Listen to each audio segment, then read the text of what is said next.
Well, before we get started, as we warm up and people trickle in, I just want to let everybody know that the videos have all been edited and put together and are now on YouTube, and you'll be able to find them on mythosophia.net by the end of this session. So check that out and check out all the other myth salons. Everything else is posted, including Romancing the Shadow with Connie Zweig.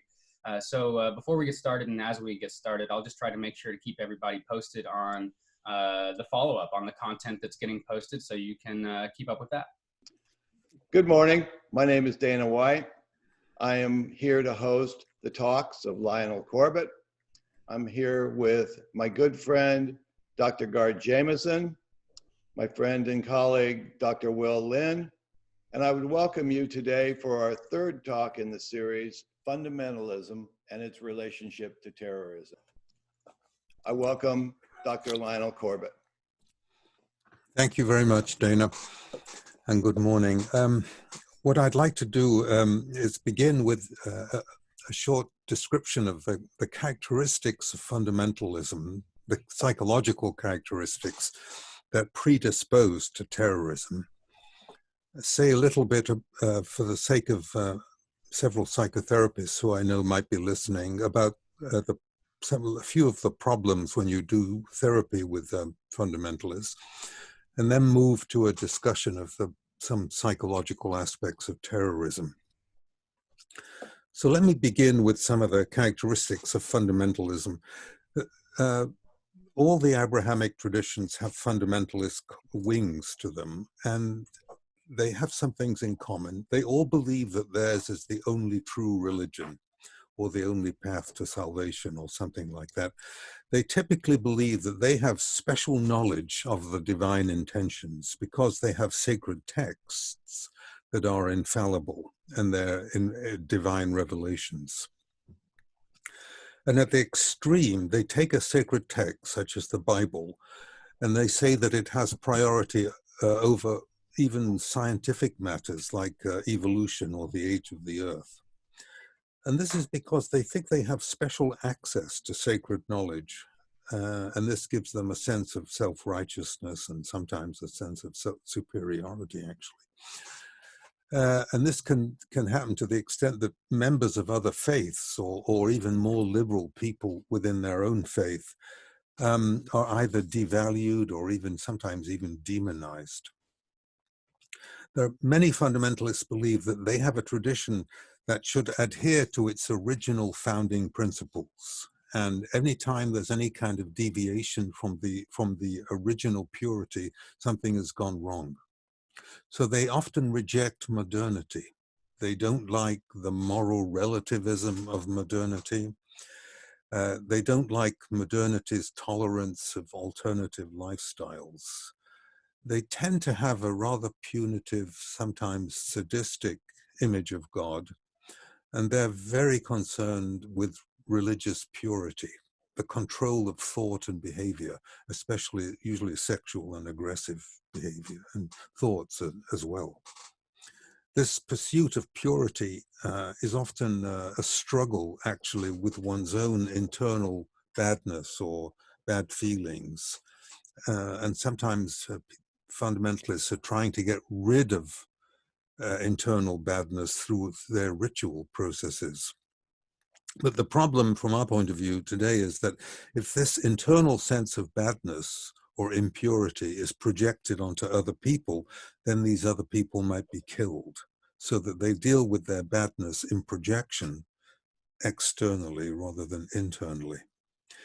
Now, I've met some Christian fundamentalists who have a genuine fear that people who don't believe will suffer eternal punishment. So for them, evangelizing is thought to be socially crucial and important. That's one group. So they go out into the community. There are other fundamentalists, for example, ultra-Orthodox Jews who have the opposite position. They like to remain insular and isolated from mainstream society to remain pure.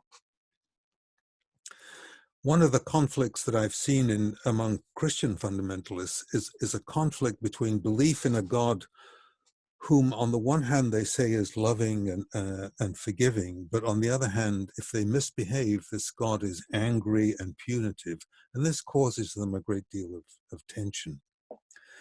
Interestingly, fundamentalists of all types are often dangerously militaristic.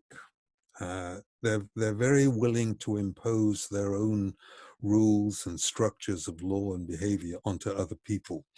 And there's a well-known relationship between fundamentalism and violence. And this gets very toxic when the fundamentalist point of view becomes intertwined with politics. One of the interesting paradoxes about fundamentalists is that although they're very often very pious and they want to save souls, many of them are also very interested in territory and the acquisition of money and power. Their leaders in particular are interested in wealth and power. So we find that a lot of fundamentalists are very expert at fundraising and marketing and social media and advertising and that kind of stuff. Okay, so what are the sources of this kind of fundamentalism psychologically? Well, that one traditional answer is that fundamentalism is a reaction to globalization, to science, the rise of feminism, the decline of religious belief.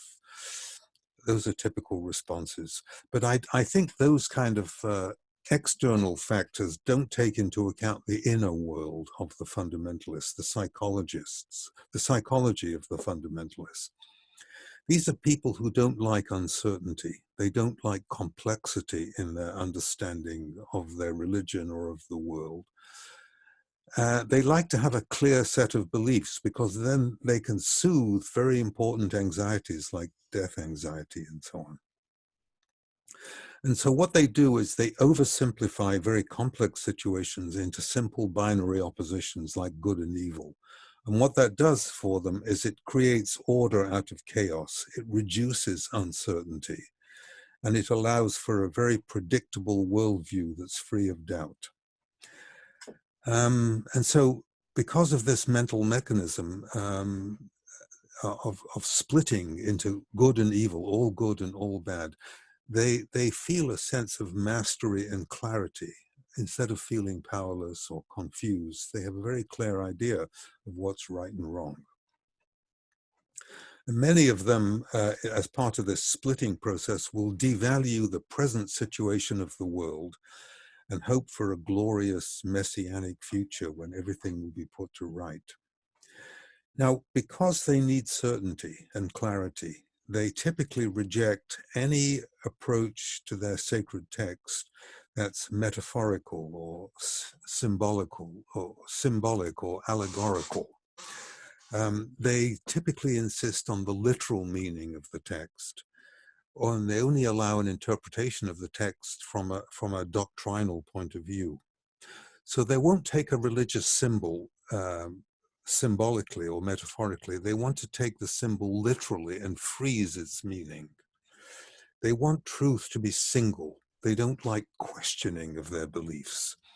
And sometimes this leads to a kind of hatred of non-believers, and that sometimes leads to violence, which can feed into terrorism in the extreme. Why do they have this antipathy to non-believers? Because if you listen to criticism of their religion or doubt, the doubt of unbelievers, this stirs up any latent doubt of the fundamentalist. So they project their own doubt onto non-believers. Also, projections are a very common dynamic among fundamentalists. If you have internalized toxic figures from childhood, what are called toxic internal objects, harsh parental figures and so on, these can also be projected onto unbelievers. And this helps to account for this obsession that they have with purity.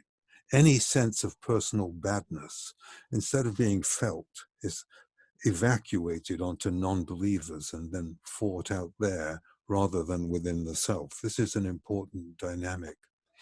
So fundamentalism has a very seductive quality if you're looking for straightforward answers. It's also useful for people who want to belong to a group, who have similar views that they do. And it's very helpful for people who have what we call an external locus of control. This means that they feel that their lives are controlled by external factors that they have no influence, no control over. They're very often hungry for someone to idealize. That means they're looking for someone who give them a sense of goals and values and a direction in life because they can't find those things in themselves. So because of that, they tend to be attracted to charismatic leaders and to groups that demand allegiance and sacrifice and loyalty, all for the sake of an ideal that they can live up to, that will give them a sense of direction and meaning in life. Now, fundamentalists have built their life on a narrow religious structure and a narrow system of beliefs. Sometimes they've internalized this system from childhood. So they've been heavily conditioned to believe the teachings of their tradition. If they've had a childhood which has led to a very fragile personality, a fragile sense of self, they don't have what we call internal psychological structures, like the ability to control anxiety, or the ability to control impulses, or the ability to develop a sense of direction in life. These are very common problems among people with a fragile personality, with a fragile sense of self. And then what happens to fundamentalists is that the structures of the tradition, what the book says, substitutes for these missing internal structures. So if you have a fragile sense of self, you rigidly adhere to external beliefs and ideas and practices, and that helps you maintain the cohesion of your personality. It helps to control anxiety if you know exactly what to do because the book or the teacher tells you what to do. You can fall back on an external set of rules and regulations like the ones in the sacred texts and the huge theological superstructure that's built on the sacred text. Also, belonging to a group of people who share your beliefs and mirror your values, reflect back to you your values and tell you that they're important and that you're valuable because you have those beliefs. This belonging is very sustaining to one's sense of self. It acts like glue to hold oneself together.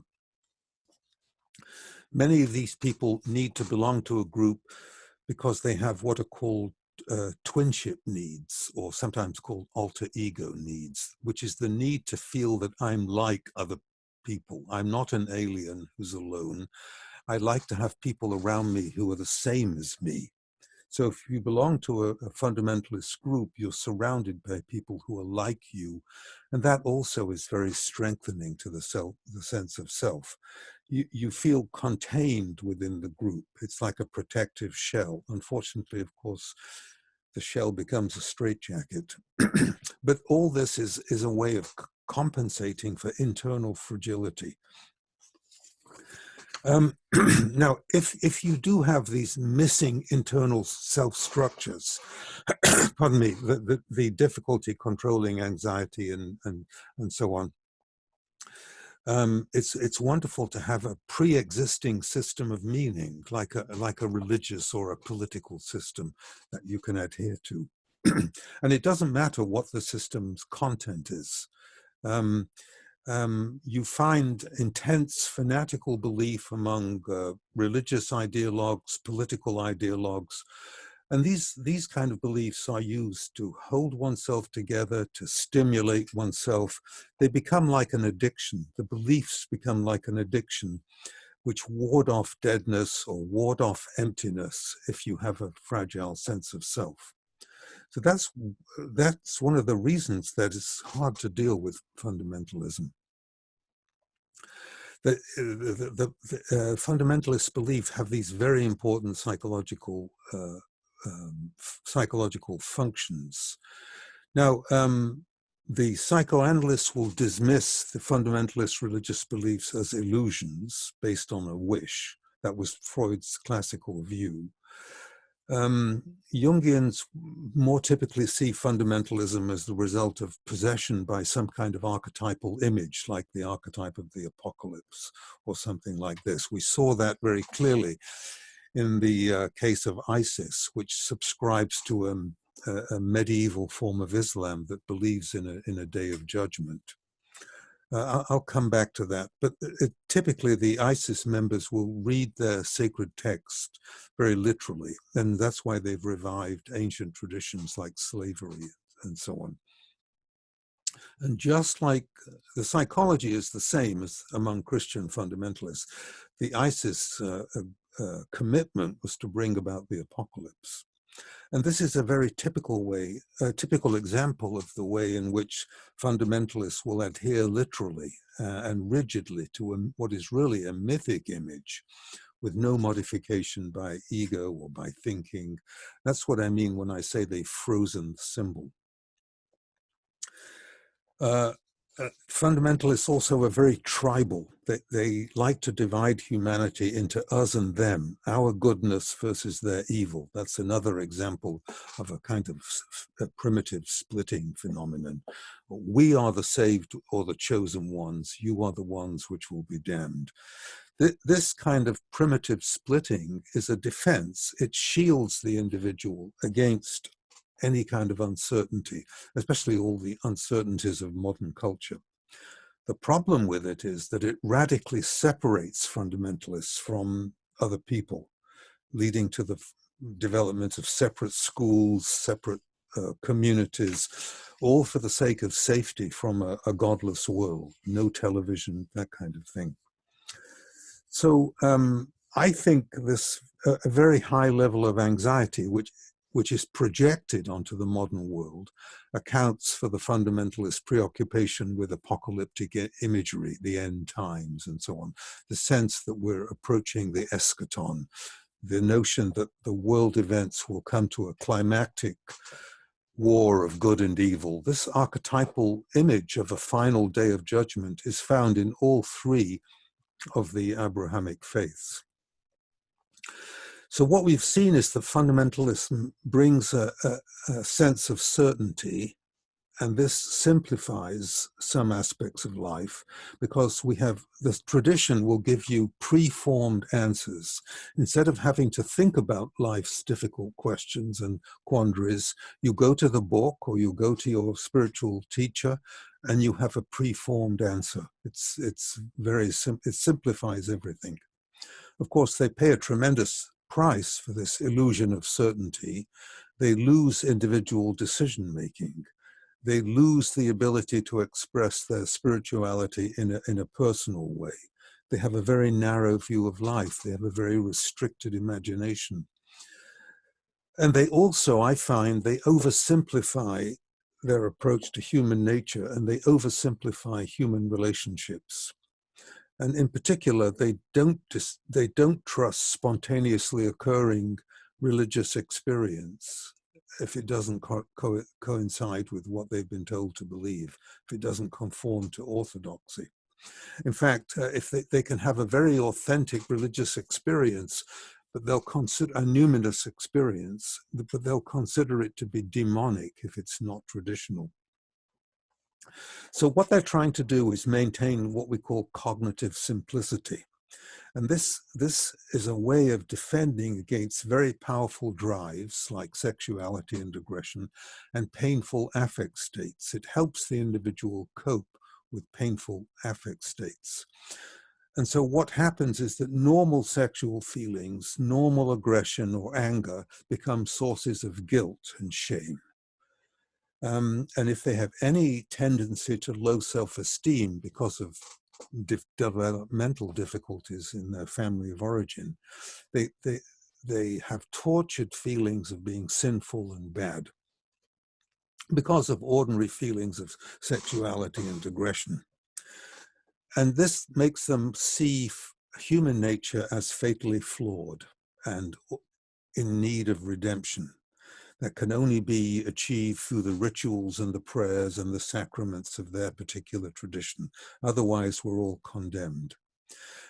And many of them in an attempt to control their own impulses, will try to control other people. They try to control other people as a way to vicariously control their own impulses. In the process, they split off personal shadow material. They project it either onto non-believers or onto the devil or the Antichrist, and so on. And these splitting and projective defenses are very tenacious, and because they're protecting a vulnerable sense of self. I've met a few fundamentalists who have a tremendous sense of superiority because they think that they have special rituals and prayers that are what are called apotropaic mechanisms. That's a word that means they ward off evil. They bind anxiety and they protect him from the devil in a way that other people are not protected. But some of them are actually plagued by anxiety about the devil, or a fear of going to hell, or a fear of divine punishment. They have quite severe anxiety about this sometimes. And I've never been quite sure whether anxious people are particularly drawn to fundamentalism to cope with their anxiety, or whether fundamentalist teachings just induce anxiety in predisposed people. But I have found that they're very preoccupied with shame and guilt as they struggle with their sexual and aggressive feelings, or because they feel they're not living up to the moral standards of their tradition.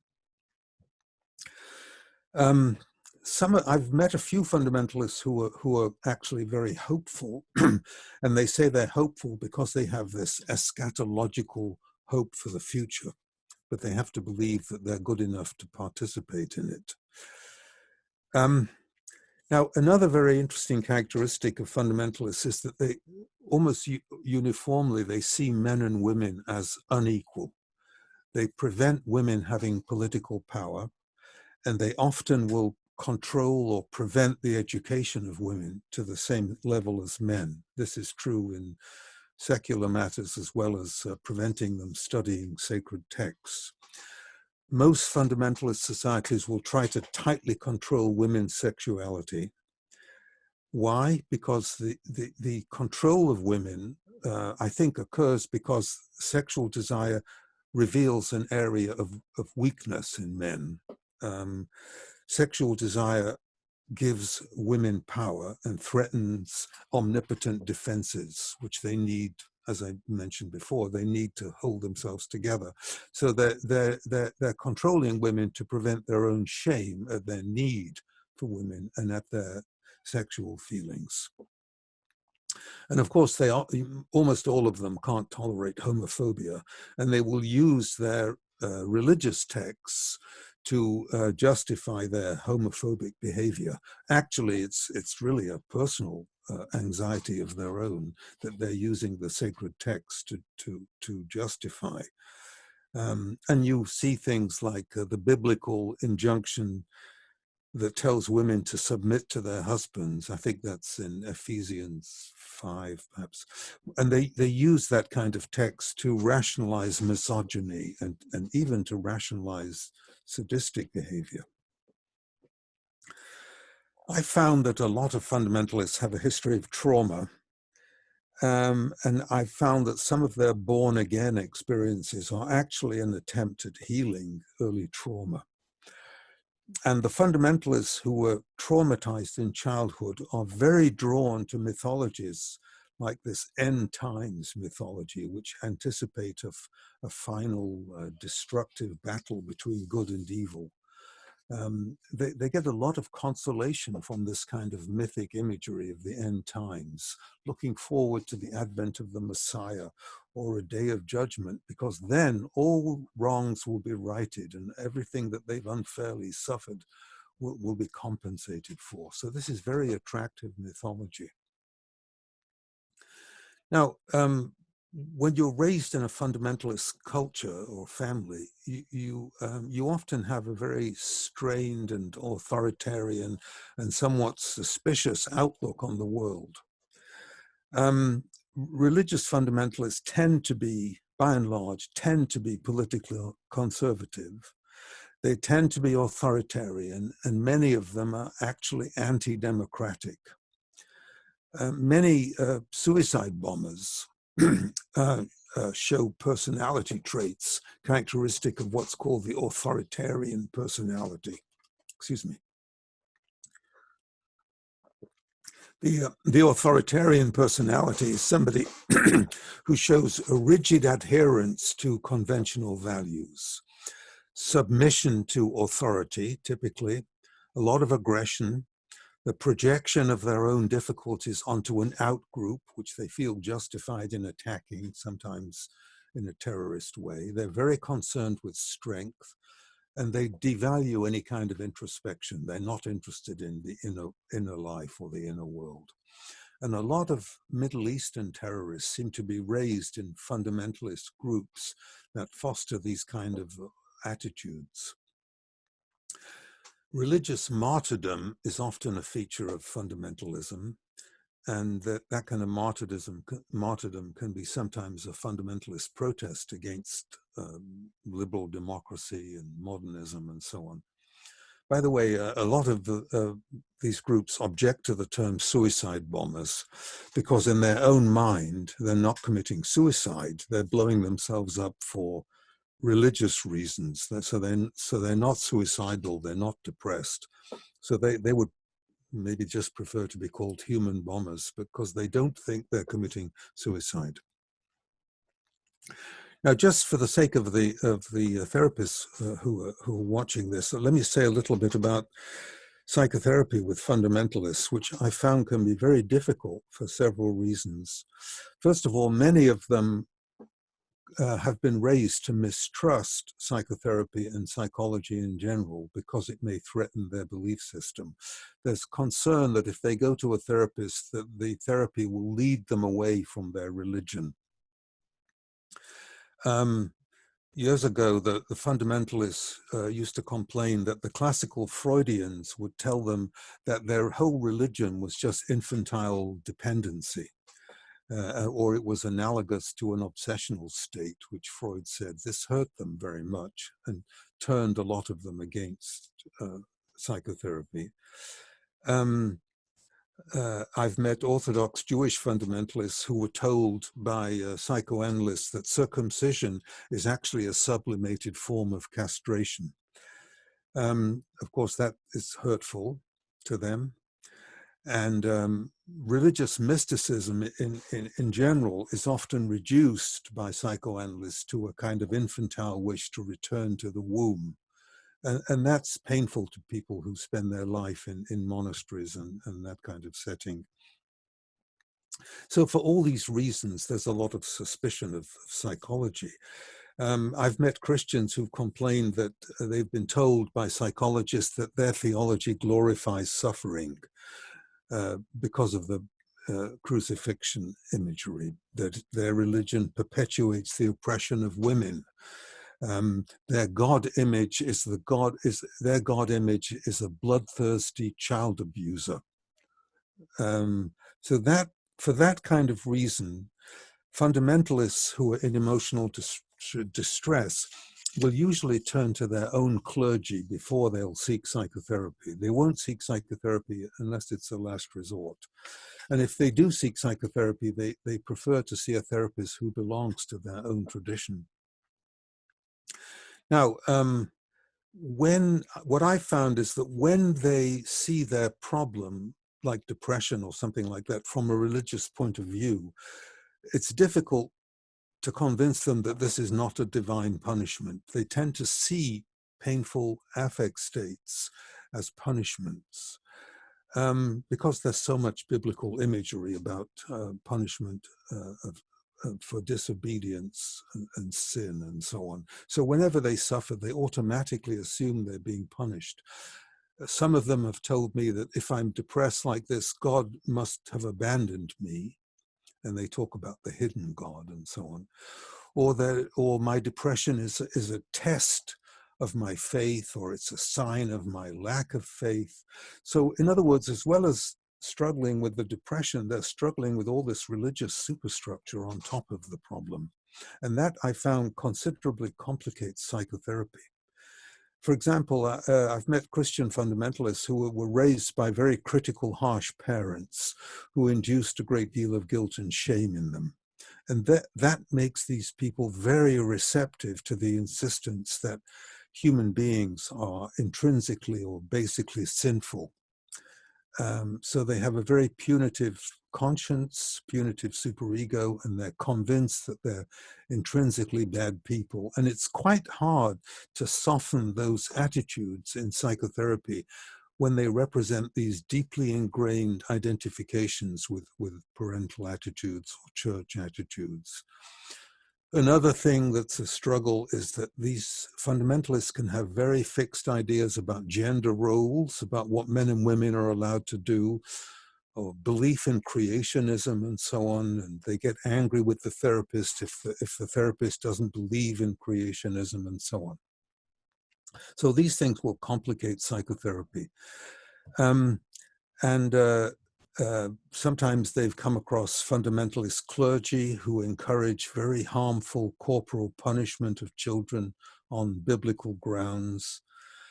And I've met a lot of fundamentalists who went to very strict parochial schools where they were made to feel guilt and shame over very minor peccadillos or normal sexual behavior.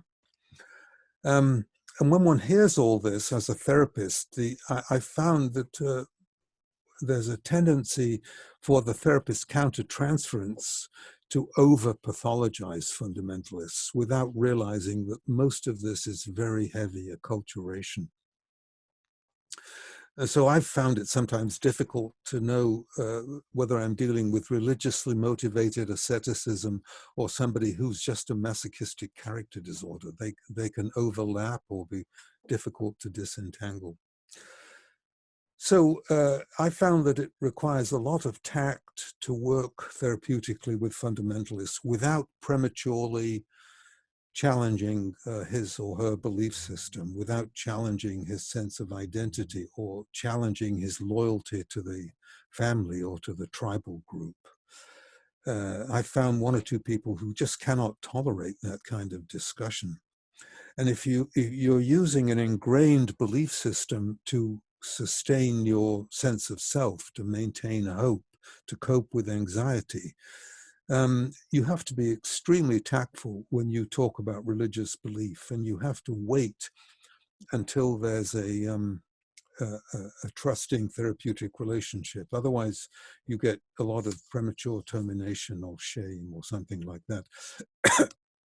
And I've met people who left their fundamentalist religion many years ago, many years before entering psychotherapy, excuse me, but they have this residual traces of the early conditioning which still plague them and persist, especially with regard to sexuality and the proneness to guilt and shame. That I found can remain problematic for a long time. So recovery from fundamentalism can be difficult and prolonged, and it can lead to a syndrome that I think therapists should know about called the shattered faith syndrome. And that produces depression, isolation because of estrangement from the family and the church that they left, sometimes loss of a sense of direction in life and a great deal of self-doubt. And I found that many fundamentalists become very skeptical about all belief systems. They hate any kind of organized group that requires commitment because they've been so badly burned. So the therapist has to support the individual search for alternative sources of meaning, or sometimes a more liberal religious tradition. Okay, so let me now move to the issue of how all this plays into terrorism. And by terrorism, I just have the usual way of thinking about this. I mean the use of violence against civilians to achieve political or ideological or religious goals or purposes. This is not a new phenomenon. It goes back to antiquity. It's very well known. The terrorists will plan operations to shock and to impress and to intimidate. It's always been this way. So they want to get they want to produce enough violence to get the attention of the public, of the government, of the media, and so on. And they want to make the target population feel very unsafe and create a sense of vulnerability. Basically, the terrorist act will give the group a sense of power that's disproportionate to their actual political or economic influence. That's one of the reasons they use terrorist tactics. Typically, they claim that peaceful approaches to political change have been ineffective, although I've been told by political experts that they often have not exhausted non-violent approaches before they become violent. And sometimes they're not really interested in peaceful approaches. There's something about their psychology that wants violence that I'm going to get to. What I'm very interested in is, how are these people? Normally, we have a built-in inhibition against harming other people. We don't like to harm, especially people that we don't know or that are innocent. How do they overcome these normal human inhibitions about inflicting harm on innocent people? How are they able to morally justify blowing up people on buses and things like that? So what I'm interested in is, it's obvious that there are historical and social and religious sources of terrorism, but I'm interested in how those sources will interact or become integrated with the terrorist psychological processes. I should parenthetically mention here that, one man's terrorist is another man's freedom fighter. It's the target of the terrorist group that designates the group as a terrorist group. If the people whose interests the terrorists are representing will see the group as heroic. There are many examples of that. When India was struggling for its independence from Britain, the Indian leaders were called terrorists by the British. They were called glorious martyrs by the Indians. Hamas is viewed as evil by the Israelis, but they're supported by many Palestinians. Yesterday's terrorists become today's hero. Menachem Begin was quite violent in his struggle against the British. Later, he was revered by the Israelis. Yasser Arafat was the leader of the PLO, which the Israelis considered to be a terrorist organization, but he was regarded as a freedom fighter by Palestinians, and so on. So much of this designation is a matter of one's point of view, but there still remains the psychological issue of how they can do what they do. Now, part of the problem here is that there's a very wide range of different types of terrorist groups. Social revolutionary groups, religious groups, separatist groups, and so on. The religious groups will see non-believers as evil, and they will usually attack people who don't share their faith. But some religious groups also have political goals. So, for example, radical Islamic terrorists would like to expel Western influence from Muslim countries, which is a political as well as a religious goal. Now, one of the difficulties that we have in this area is that most terrorists are not interviewed by psychologically or certainly depth psychologically oriented researchers. So it's hard to know what their inner world is like. There are quite a few lengthy ideological manifestos and communiques, but I found that when I read them, that there's not much about the terrorists' inner life, their private thoughts and feelings. That mostly this stuff is about their ideology. And that's true of memoirs by Begin and people like that. It's descriptions of the causes and so on. So we don't know much from that material about their inner life. Some of them have obvious reasons for being terrorists. They're not particularly psychological. The state has failed them. The state has persecuted them. They're avenging the death of loved ones. They're fighting for their community, ethnic conflict, and so on. But of course, all these people have an unconscious, okay? So we could say that bin Laden wanted to get American soldiers out of Saudi Arabia, but that doesn't mean that he didn't have unconscious factors playing a part in his behavior. So what would these unconscious factors be, as well as the social and political and religious and historical sources? I don't want to forget those. We have some information from captured terrorists, and we have a lot of theoretical speculation. Many of them have been brought up in communities where hatred of the target group was instilled in them from childhood. And so you have to think not only in terms of the individual, but also in terms of the group or the social psychology of these people. Because a lot of them feel religious sanction for their behavior.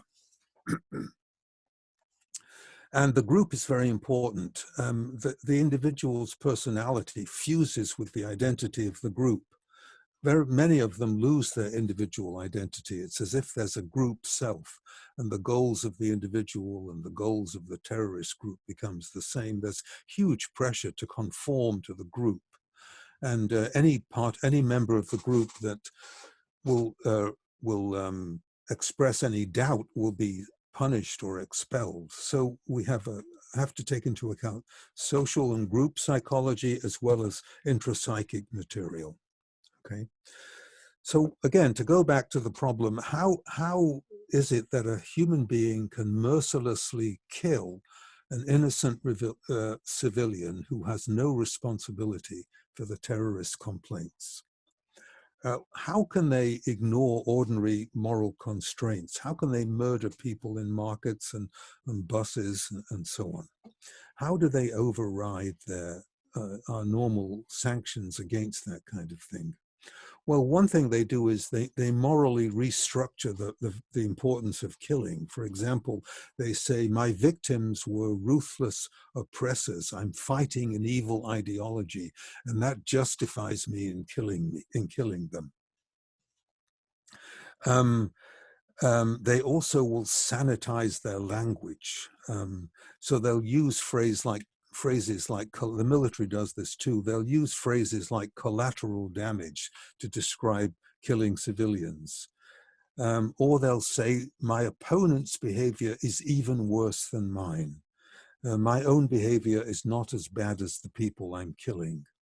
So they will morally justify themselves and favorably compare their own behavior to the people that they're killing. Or some of them will displace responsibility onto authorities. I'm not responsible. It's the authorities that are telling me what to do. This was the rationale of the Nazi defendants at Nuremberg. We were just following orders. Although at that time it was decided that obedience to inhuman orders doesn't in fact relieve the individual of personal responsibility. Another thing that happens in big groups is that the division of labor diffuses responsibility so that each individual is only doing a very small task, and they only have to pay attention to their own work, and they don't often focus on the larger goal. And then they don't see the results firsthand, especially when they're using a weapon that works remotely. And of course, if you can dehumanize your victim, then it's easier to mistreat them. And you can persuade yourself that my antagonist is forcing me to behave like this. Another very important mechanism is self-deception. This is a difficult area to go into, but we can deceive ourselves. How is that possible? How can a person simultaneously be the one who's doing the deceiving and the one who is being deceived? How can we believe something in the face of evidence to the contrary? If you lie to yourself, who's lying to who exactly? How can your emotions override your rationality? Well, apparently what happens is we use a mechanism of intrapsychic splitting. So part of the self is unconscious of what the other part of the self is doing, so that we kind of know and not know what we're doing at the same time. This is a well-known psychological defense. It's called compartmentalization. It's like there are two parts of you living side by side with a wall in between.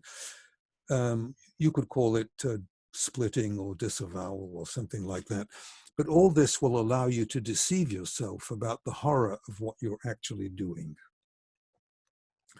And then part of you will ignore what the other part of you is doing. And then you can avoid looking at your shadow material, your greed, your envy, your rage, that kind of stuff. And so you can lie to yourself.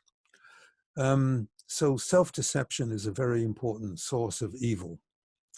And of course, it contributes to all kinds of prejudice and religious and national and ethnic superiority. It allows holy war and slavery and racism and so on. And of course, if you're psychopathic or narcissistic, then you feel that the rules don't apply to me, and that allows all kinds of evil behavior. Now, so this raises the question, are all terrorists pathological personalities? Are they all psychopathic or malignant narcissists? Well, there are schools of thoughts about this. That there have been some studies of terrorists who say they're not particularly mentally ill. They're not very different than the rest of us. What they're suffering from is bitterness and the need for revenge.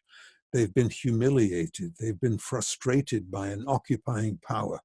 They have a low standard of living compared to, say, Western societies. They feel oppressed by dictators who they see as puppets of the West.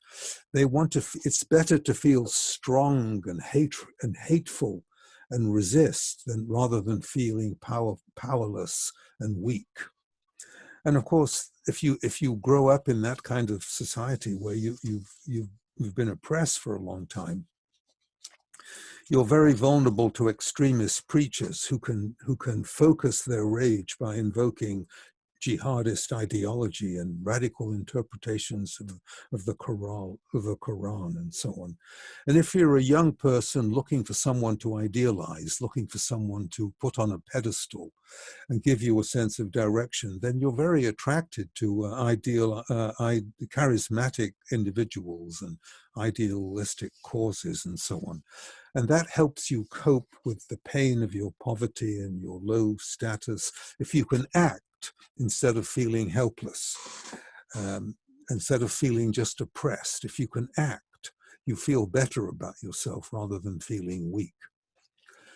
So some people say, given all that, these people are not particularly abnormal. It always seems to me, however, that I think they must be suffering from some kind of psychological issues. Otherwise, they couldn't carry out the mass murder of civilians. So I think, based on people that I've seen and what I've read in the literature in this area, that these are often people who were quite badly traumatized and abused in childhood.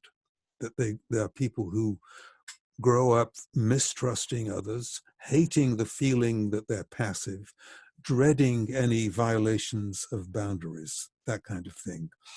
So what they do is they turn passive into active. Instead of being a victim as they were in childhood, when they grew up in violent cultures where they were victimized, they victimize other people.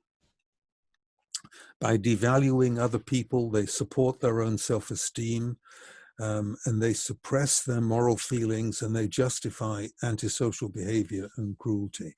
They've often been raised to see the world as bad and dangerous because of childhood deprivation and privation, so they're often paranoid. And they rationalize their tendency to violence with political explanations. So they're drawn to terrorist groups by economic deprivation, loss of territory, loss of civil liberties, and so on. And all these factors will mobilize narcissistic rage, which is rage that wants revenge when the self has been hurt. And that will help them lead them to joining a terror group.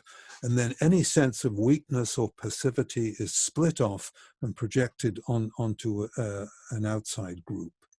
And as I said before, the group sustains any vulnerable members inside it. If you're with a group of like-minded people, you feel supported. It's very helpful. You're part of a group self.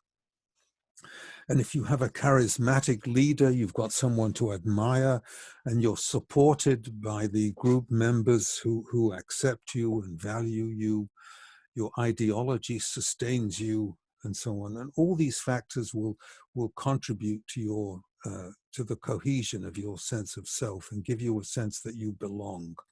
So if you have had a traumatic childhood and you have internal emptiness or you feel isolated, the group will give you the structure and the support that you need. And if you've been humiliated in childhood, then violent action will allow you to express revenge and hatred and give you a sense of importance. And of course, being part of a terrorist group is exciting. You can display courage. You can have a sense of power and that kind of stuff. So I don't think politics and religion alone will account for terrorism. For example, it wouldn't account for the way they treat women. It wouldn't account for why they want to enforce their theology onto other people. They must be suffering from, I think, from a complete lack of empathy. I don't think that would be the result of political injustice alone. I think they must be people who've had infantile neglect and abuse. And I think they have a great deal of hostility and repressed fear, especially fear of women. I think they brutalize and demean women to overcome their own pathological rage and anxiety. Most of the people who despise women are terrified of women, and they're getting vengeance. They are sometimes displacing onto women the rage they felt towards mothers or other women early in their life who neglected them, and so on. So misogyny is very common among these terrorist groups, partly due to social indoctrination that devalues anything feminine. Any kind of male weakness in these groups or any kind of emotional need is equated with a kind of emasculated effeminacy.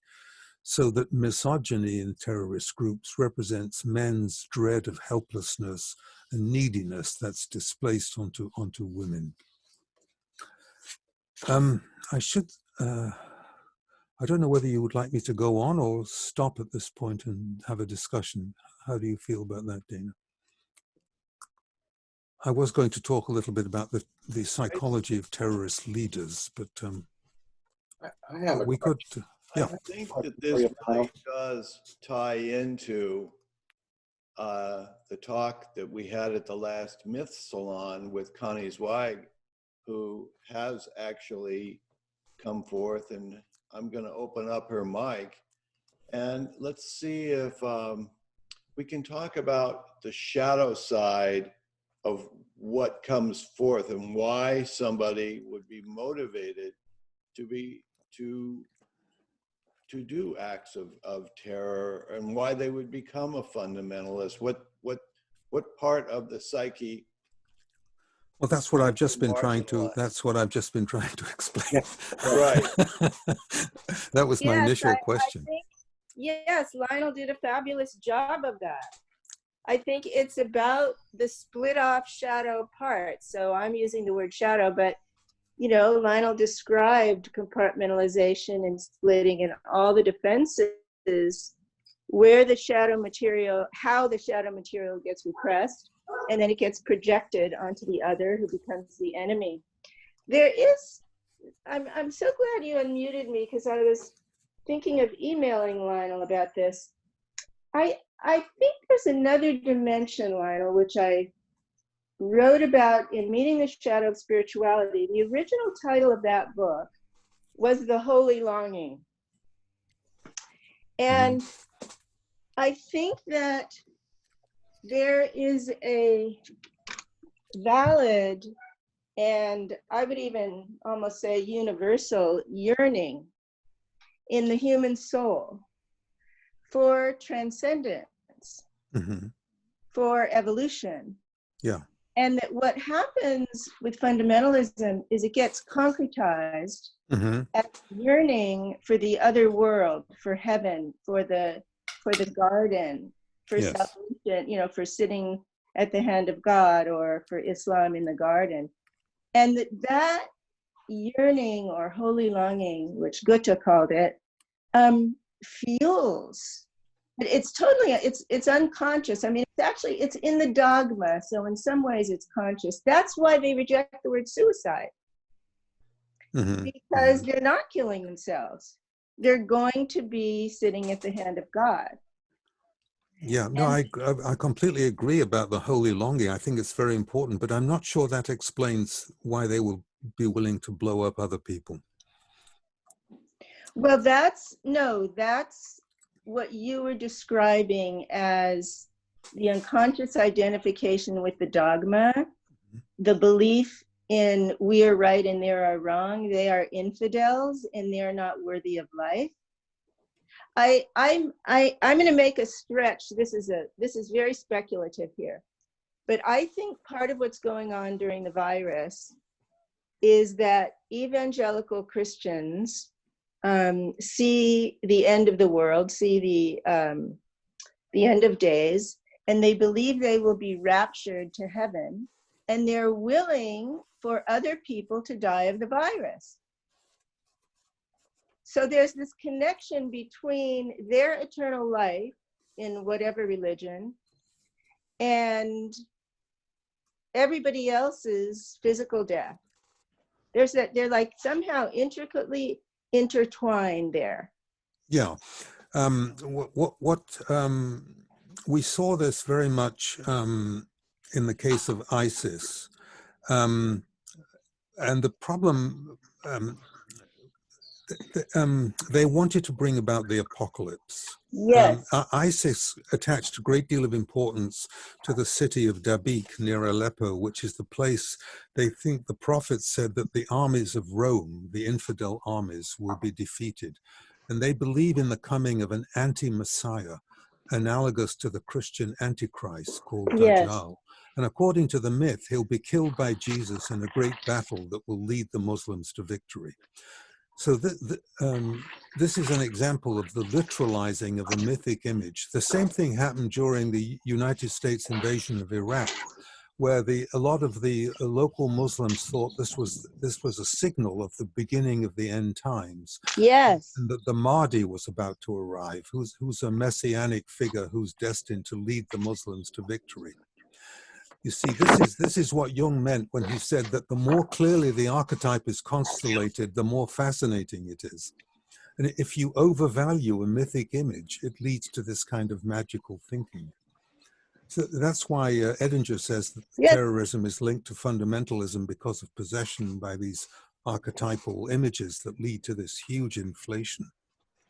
You know, that came up for me when the Trump administration moved the capital of Israel. It was like one of the first things they did. Yeah. If you believe that the end times are coming, then all these kind of things are seen as omens and portents. But you have to remember that the notion of the end times began to rationalize the fact that Jesus didn't come back quickly, as was initially expected. So the theology had to develop it that he would come back at some future date, which would give people time to become believers. But these are rationalizations of mythic images. And I think that longing, yes. And in Judaism, the longing is so built in, and part of it is the longing for the Messiah's return. Yeah, because they've suffered so much injustice that they expect that there will be a time when the books will be balanced and the people's enemies will be taken care of in a final, I mean, it's these are ways that people soothe and calm themselves using mythic imagery. So Lionel, I have a question for you. Yeah. Which is, you spoke a lot about trust. Yeah. And as a philosopher, I can look at the whole history of philosophy since the ancient times as two camps, one that trusts reality and one that doesn't. And what's fascinating to me about fundamentalism is there seems to be an underlying lack of trust. in the overarching structure of things, and therefore externals are relied upon. Wars are relied upon, violence is relied upon, and there's a lack of trust in the internal psychic dimension. Yes, that's what I meant by a lack of internal structure. Yeah. Yeah, and so if we think about that, and we think about history as being sort of a partition of those who trust and those who don't, my question to you is, you spoke of early childhood trauma. Last week I was on a webinar, and the suggestion was that this stuff is genetic as well, that it's carried over the generations. In fact, there's something called post-traumatic slavery syndrome, where again, there's a genetic kind of predisposition, an awareness of oppression and how we respond to that oppression. Could you speak to that a little bit? Yeah. This is the whole field of epigenetics, Yes. where trauma of one's ancestors is genetically transmitted, so that the trauma activates genes that would otherwise have remained dormant. Right. So that the children of Holocaust survivors and the grandchildren of Holocaust survivors can vicariously experience something of what their forebears suffered. And this is true among, as you said, among people who've been slaves and so on. So this is well documented now. Right. And so if we look at certain historical situations, say the Middle East, there was a period of time where the Middle East was fairly calm. But then something triggered this quality of response, this violent response. And what is it that creates that kind of triggering mechanism within the individual or within the culture? What it's like asking what triggered 9/11. Yeah. Yeah. A great deal of American meddling in the Middle East has been going on because, you know, they're sitting on our oil, you know. And that's led to, all that meddling has led to a great deal of resentment and built up rage. And they have religious beliefs. They as I mentioned, bin Laden thought that non-believers shouldn't be in Muslim lands, especially Saudi Arabia. Mm-hmm. So you have this toxic brew of politics and religion. Yes, yes. And resentment. And it's fascinating. Pope Gregory, the 6th century Pope, was given a list of 9 things that sort of keep us away from what Connie spoke of as our yearning for transcendence. Mm-hmm. And he agreed to 7, which we have now sort of entombed as the 7 deadly sins.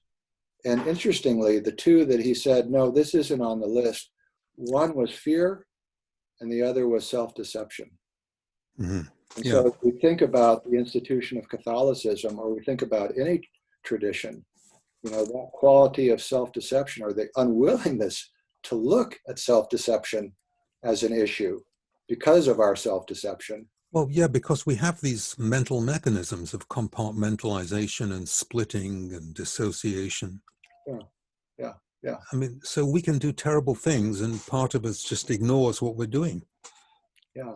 So as Connie says, until we open ourselves up to that shadow material and to our inclination to self-deceive ourselves. We can't open ourselves up to it because it's too painful. That's the whole point. It's too painful to look at. And you've been talking about fundamentalism in relation to religion. Can we talk about fundamentalism? Does it exist in relation to all other institutions? Well, certainly in politics it exists. Yes, of course. Yeah. But maybe on Wall Street, do we see? I'm not sure. I have never worked with a big Wall Street type. I don't know. I don't know. Yeah. Certainly, you see it in politics, and you see it in the field of psychotherapy. Because I know a lot of people who are very fundamentalist about their particular school of psychotherapy. The school that they were trained in acts as what's called a self-object for them. By belief in my theory of psychotherapy, you know, it makes me feel knowledgeable and wise and competent. And so they rigidly will adhere to a theory without looking at any other theories. So it definitely exists among psychologists. Well, and again, the difference between Freud and Jung may be simplistic, Yeah. But Jung suggests that there's a quality of reality that we can trust. And Freud seems to suggest, no, you can't trust reality. Yes, the so-called hermeneutics of suspicion. Yes. Yes, yes, yes, yes. Exactly. Yes. You see this line of thought, whether it's Thomas Hobbes, Yeah. you know, who said that life is nasty, short, and brutish. Yeah. And others like Emerson who said, no, it's a spiritual journey. It's a spiritual adventure. Yeah. I think what I appreciate most about this series of talks, and thank you, Dana, for doing this, is the way in which you've opened us up to the reality that this is a spiritual journey that we're all upon. There is a quality of ambiguity and uncertainty associated with it. And if we try to literalize it or concretize it, we're probably going to fall in the camp of distrusting the other. And in the process of distrusting the other, we're going to destroy our own potentials for reaching that goal of holy longing. The longing is there, but the longing can be, you can have, like Jung thought that for Freud, sexuality was a numen, was a divinity. Right. So your holy longing can be diverted into other channels other than the divine itself, Right. which Right. can become God substitutes for you. And somewhat narcissistic. Okay. Yeah. Oh yeah, yeah, yeah. But I mean, political power becomes a God substitute, or money becomes a God substitute. What Jung says, whatever is the highest value in the personality is your God substitute. I think he says that somewhere. So the holy longing is once a blessing and a problem. Depends how it depends on its goal. Well, again, it strikes me that after what you've shared this morning, which was so wonderful, that this is just part of the human condition. It doesn't actually find itself only in religion or in politics. It finds itself in the human psyche as sort of endemic and carried across generations, as you say, epigenetically. Yeah. So, Will, do you have any questions, thoughts? Yeah. You know, first of all, thank you. I've a lot of thoughts and a lot of questions. I'll be processing this for a long time. And I'm also thinking about some of the previous talks from these previous conversations when you were connecting the relationship with religion to people's relationships with other people, to parents, which can become relationships with lovers and all these types of things. So I'm also really interested in the psychology that you're presenting around fundamentalism beyond necessarily just the religious context. And I was listening to you say that a post-fundamentalist that gets out of a religion can come to hate any kind of belief system.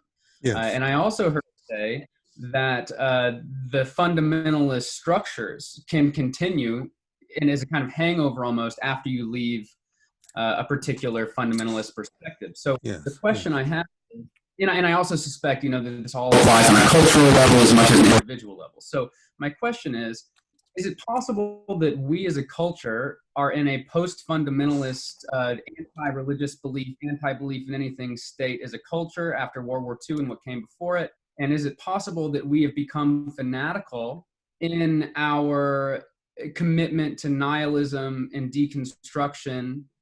And is it possible that we've actually come to project our hatred and our own shadow onto anybody that believes anything? Oh, wow, well, that's a huge question. Since the Enlightenment, the influence of religion has been slowly fading, and more so in Europe than in America. There's a strong fundamentalist strand in America, much more so than in Europe. But I think most of America has become secular, hasn't it, rather than religious. Right. But I'm not, I guess there's some research on this that I'm not familiar with. I don't know the numbers, so I don't quite know how to answer you in terms of numbers. I would have let me just use the example of the Twin Towers. You know, there's a notion that the tallest building in a culture represents the temple of that culture. So the trade towers were the tallest buildings. So that was the god of the culture.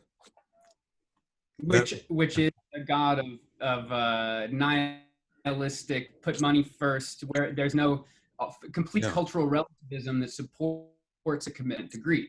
And that's what I'm seeing as a culture that has fallen into nihilism, which gives you nothing between yourself and greed. And so I see, and narcissism. So I see that we're in a narcissistic culture grounded in nihilism that's a reaction to belief and has become fundamental. Yeah, well, if you give up the traditional religions, what are you left with? That's what I was trying to talk about at the beginning of this series, when we were talking about Jung's approach as an alternative to the loss of traditional religions. I think somebody else wanted to come in, but I don't remember who it was.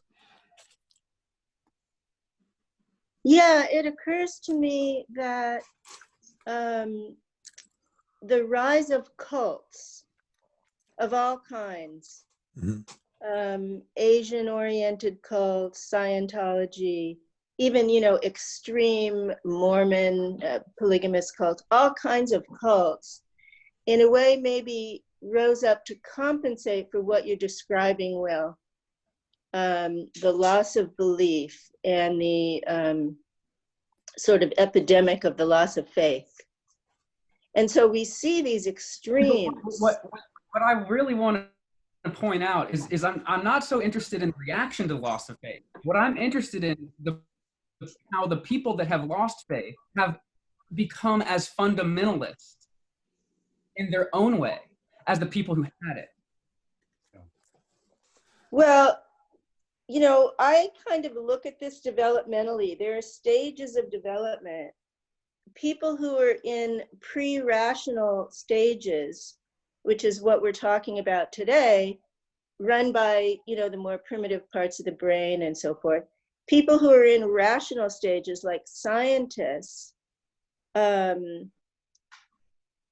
I think are also in a way, I don't want to say brainwashed, but in possessed by a worldview and the archetypes in the worldview. And then when we go post-rational, the same thing happens. So if you look at it in stages of awareness, you might be able to see it in a little bit different frame. Yeah, very nice comment. Yeah, Rabbi Rami Shapiro suggests that it's similar to game theory, that what we have is a culture of winners and losers. It's this splitting you talked about, Lionel. And he said, paradoxically, what you have in every culture is what's called the golden rule. And the golden rule says, using game theory, that it's a win-win proposition, that we don't win unless the other wins. Martin Buber put it as I, thou. If we turn the other into a transaction or an it, objectify them, then we ourselves lose, as do they.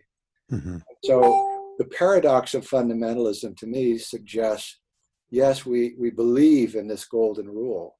We believe in compassion, but we are going to use this word winners in a way to suggest that there are losers.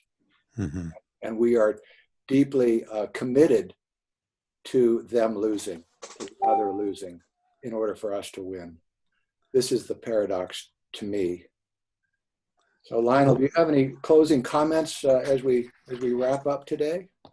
Well, just let me make the point that all religions use this splitting defense. You're either saved and the others are not saved, or you're chosen and the others are not chosen. And if you're saved, you'll be okay. And if not, you'll go to hell. I mean, that begins very early on. I mean, it just seems to be some primitive human mechanism that we all suffer from. Would you rather be chosen or saved, by the way? Yeah, well, and maybe not so much in Taoism or in Buddhism. There you're just ignorant or not ignorant. You're just ignorant or not ignorant. And, if you're ignorant, then, mercy and compassion is the only response that we can have. But in the West, the response is, okay, AK-47 or a missile. And that to me strikes me as the different ideology of Western as opposed to Eastern, where in the West, we can say truth is contained within the cover of a book, the two covers of a book. And that to me becomes a kind of nihilistic perspective, as Will was talking about earlier. The Abrahamic traditions are all very violent. They Yeah. always have been. Their sacred texts have a lot of violence in them. Yeah.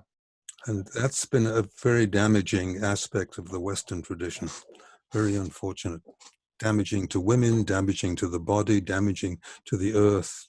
You know, they've just done a great deal of damage. Yeah, and one of the participants has just mentioned Elie Wiesel, who again suggested that genocide and all these things come out of this kind of splitting. Yeah. And unless we adopt a kind of win-win where we can see ignorance and not somebody who needs to be harmed, then it's not a problem. So again, Dana, thank you so much. I think we're coming to the end here. I think we're pretty close. Thank you very much, Lionel, for a wonderful morning this morning, and for adding to another of the talks of Lionel Corbett. I'm touched by our own tolerance of one another to explore the inner workings of our own human psyche as a way of healing the community that is living beyond us, that ultimately transacts with the entire world and all of existence. If we're going to heal ourselves, what we really need to do is work together. We're all in this together. We're going to come out of this together. And projects like the talks of Lionel Corbett are a healing mechanism. They draw us together. Lionel, you have so much to say, and we thank you very, very much. Thank you for arranging this, Dana.